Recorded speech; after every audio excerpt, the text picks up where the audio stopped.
जय श्री कृष्णा भक्तों, स्वागत है आपका अपने चैनल भक्ति सागर ब्लॉग्स में। आज हम आपके लिए लेकर आए हैं वैशाख महात्म्य का 10वां अध्याय। इससे पहले हमने 9 अध्याय सुने और आज हम सुनेंगे 10वां अध्याय। पिछले अध्याय में हमने कार्तिकेय के जन्म का इतिहास जाना और इस अध्याय में हम जानेंगे अशून्य संयम व्रत धारण की विधि। तो चलिए शुरू करने से पहले यदि आप हमारे चैनल पर पहली बार आए हैं तो चैनल को सब्सक्राइब करके बेल आइकन का बटन जरूर दबाएं, जिससे आगे आने वाले सभी व्रत त्योहार के नोटिफिकेशन की जानकारी सबसे पहले आप तक आ सके। तो चलिए शुरू करते हैं। मैथिल ने कहा, हे ब्राह्मण श्रेष्ठ, आपने दया करके इस पुनीत इतिहास को सुनाया है। अब आप अशून्य संयम व्रत धारण करने की संपूर्ण विधि सुनाने की कृपा करें। तब श्रुतिदेव जी बोले, हे नृपश्रेष्ठ, मैं तुम्हें इस व्रत का वही विधान सुनाता हूँ जो भगवान श्री हरि ने अपने श्री मुख से किसी समय लक्ष्मी जी को सुनाया था। प्रति मनुष्य को चाहिए कि वह अपनी सामर्थ्य अनुसार स्वर्ण या चांदी की एक सुंदर मूर्ति बनवाए और उसे सुंदर वनमाला धारण कराए तथा पीताम्बर पहनाए। उसका विधि पूर्वक नित्य पूजन करे। भगवान की उस प्रतिमा का पूजन श्रवण शुक्ल द्वितीया के दिन से प्रारंभ कर 4 मास तक करता रहे। 4 मास के उपरांत ब्राह्मण को ब्राह्मणी सहित भोजन कराए, सैया एवं वस्त्रादि उत्तम वस्तुएं दान करे। उसके बाद मार्गशीर्ष आदि मासों में पूर्व वक्त रक्त वर्ण भगवान हरि की रुक्मिणी सहित प्रतिमा बनवाए। उसका विधि पूर्वक पूजन करता रहे। इसी प्रकार चैत्र मास के अगले 4 मास तक भगवान श्री हरि का पूजन करें, पृथ्वी पर शयन करें। आषाढ़ मास की द्वितीया के दिन उद्यापन करें। भगवान श्री हरि की प्रसन्नता के लिए ओम नमो नारायणी इस अष्टाक्षर मंत्र से हवन करें। मार्गशीर्ष आदि मासों के पारायण से विष्णु गायत्री नारायण विद्मेय मंत्र से हवन करें। चैत्र आदि मासों के पारायण के पुरुष सूक्त के सहस्त्र शीर्षों मंत्र से हवन करें। पंचामृत खीर मालपुआ आदि का भोग लगाए। भगवान लक्ष्मी नारायण की सोने तथा चांदी की प्रतिमा को स्नान कराएं और उसके सम्मुख भोग धरे। फिर ब्राह्मणों को भोजन कराएं तथा उन्हें वस्त्र और अलंकार दे। निरंतर 12 दिनों तक ब्राह्मणों को मालपुआ देता रहे। फिर उस प्रतिमा को श्रेष्ठ वस्त्र और अलंकार से विभूषित कर उत्तम सैया सहित ब्राह्मण को दान कर दे। दान करते समय इस प्रकार से भगवान की प्रार्थना करें, हे जनार्दन, जिस प्रकार से आपकी सैया लक्ष्मी जी के अशून्य है, उसी प्रकार मैं मधुसूदन इस सैया दान के द्वारा मेरी सैया भी अशून्य बनी रहे।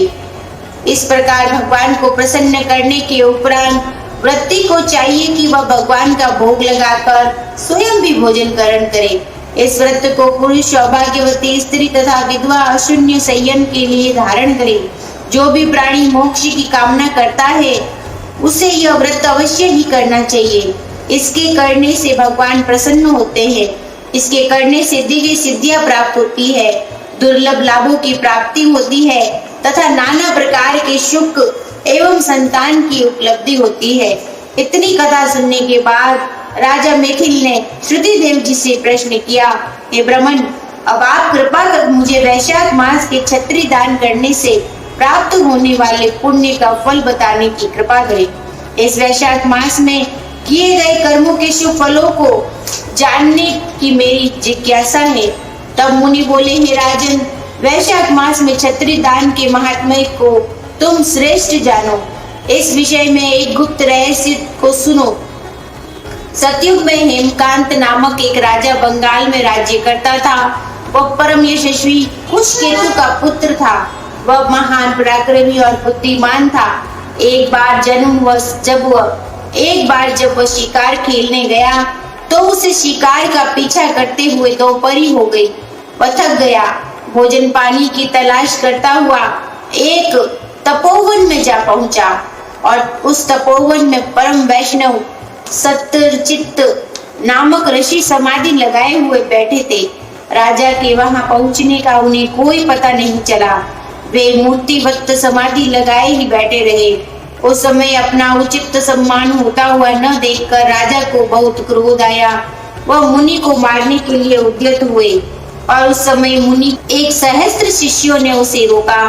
राजा भूख प्यास से व्याकुल हो रहा था, अतः उसने शिष्यों से कहा, हे ब्राह्मणों, मैं बहुत थक गया हूँ और भूखा तथा प्यासा हूँ, तुम लोग मेरा आतिथ्य सत्कार करो। यह सुनकर उन शिष्यों ने नम्रता से कहा, हे राजन, हम अपने गुरु की आज्ञा के बिना क्या कर सकते हैं। उस समय राजा का क्रोध अधिक उग्र हो गया और उसने धनुष बाण लेकर उन ऋषि कुमारों का वध करने के लिए तीक्ष्ण बाण छोड़े। वे जान बचाने की इच्छा से भागने लगे, परंतु फिर भी राजा के उन तीक्ष्ण बाणों के द्वारा 300 शिष्य मारे गए। शेष शिष्यों के भाग जाने पर राजा और उनके सैनिकों ने उस आश्रम को लूट लिया और वहीं पर भरपेट भोजन भी किया। रात्रि होने पर जब राजा अपने महल को वापस लौट कर आया, उसके द्वारा पिता कुशकेतु के वन का सारा हाल सुना तो वह बहुत दुखी हुआ। ऋषि कुमारों के वध की बात सुनकर राजा कुशकेतु बहुत रुष्ट हुआ। उसने अपने पुत्र की बहुत भर्त्सना की तथा उसे अपने राज्य से निकाल दिया। पिता के द्वारा निष्कासित होकर राजा हेमकांत जंगल में मारा मारा फिरने लगा। 300 ऋषि कुमारों की ब्रह्म हत्या उसे निरंतर सताने लगी। वह वन में विचरण करता, शिकार मारकर अपना पेट भरता था। इसी प्रकार उसे जंगल में रहते हुए 28 वर्ष व्यतीत हो गए, परंतु उसे एक पल को भी चैन प्राप्त नहीं हो सका। देवांत वैशाख मास में एक दिन दोपहर को उस वन में होकर त्रित नामक एक महामुनि जा रहे थे और वहां धूप की प्रखरता के कारण मुनि बेहोश होकर गिर पड़े। हेमकांत ने जब मुनि को इस दशा में देखा, उसे दया आ गई। उसने ताड़ के पत्तों की छतरी बना और उसे मुनि के सिर पर लगाकर उसकी धूप से रक्षा की। अलमुशा का जल लाकर उन्हें पिलाया और मुख पर जल के छींटे भी दिए। उन उपचारों से मुनि को चेत हो गया। फिर उसी छतरी को लगाकर मुनि पास की बस्ती में चले गए। उस छतरी दान के कारण ही हेमकांत की ब्रह्म हत्याओं का पाप नष्ट हो गया। ब्रह्म हत्याओं का पाप नष्ट हो जाने पर हेमकांत को बहुत आश्चर्य हुआ और सोचने लगा कि यह सब कैसे हो गया। तभी देवांत हेमकांत को संग्रहणी का रोग हो गया। उसके कारण उसे बहुत कष्ट हुआ। फिर उसने वह देखा कि उसके सम्मुख भयंकर आकृति वाले 3 यमदूत खड़े हुए हैं। वह उन्हें देखकर बहुत ही दुख हो गया। तभी उसे छत्री दान का स्मरण हुआ। निदान उसने भगवान विष्णु का स्मरण किया, जिसमें भगवान प्रसन्न हो गए और उन्होंने विष्णु सेन को यह आज्ञा दी कि तुम जाकर हेमकांत की रक्षा करो, यमदूतों को भगा दो। वह वैशाख मास में छत्री का दान करने से निष्पाप हो चुका है। इस कारण तुम उसे कुशकेतु के पास ले जाकर उसका राज्य भी दिलाओ। भगवान की इस आज्ञा को पाकर विष्णुसेन हेमकांत के पास जा पहुंचा। उसने उसे यमदूतों से मुक्त कराया और निरोग भी कर दिया। फिर वह उसे साथ लेकर उसके पिता के पास पहुंचा।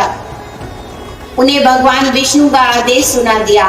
भगवान की आज्ञा को सिरोधार्य कर राजा कुशकेतु की हेमकांत को अपना राजपाट सौंप दिया और स्वयं पत्नी को साथ ले वन में तपस्या करने के लिए चला गया। हेमकांत वैशाख मास के प्रभाव को समझ चुका था, अतः उसने बड़ी लग्न के साथ सदैव वैशाख मास का सेवन किया, यथोचित दान किए, छत्री जल का दान दिया।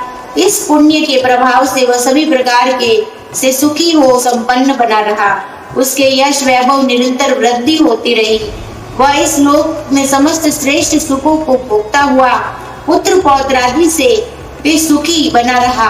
अंत में विष्णु लोक को प्राप्त हुआ। ये राजन, इस प्रकार यह व्रत धर्म, अर्थ, काम तथा मोक्ष इन चारों फलों को देने वाला है और वैशाख मास सचमुच ही अति श्रेष्ठ फलों का दाता है। तो यहाँ पर ये 10वां अध्याय समाप्त होता है। इससे आगे का अध्याय हम अगले वीडियो में सुनेंगे।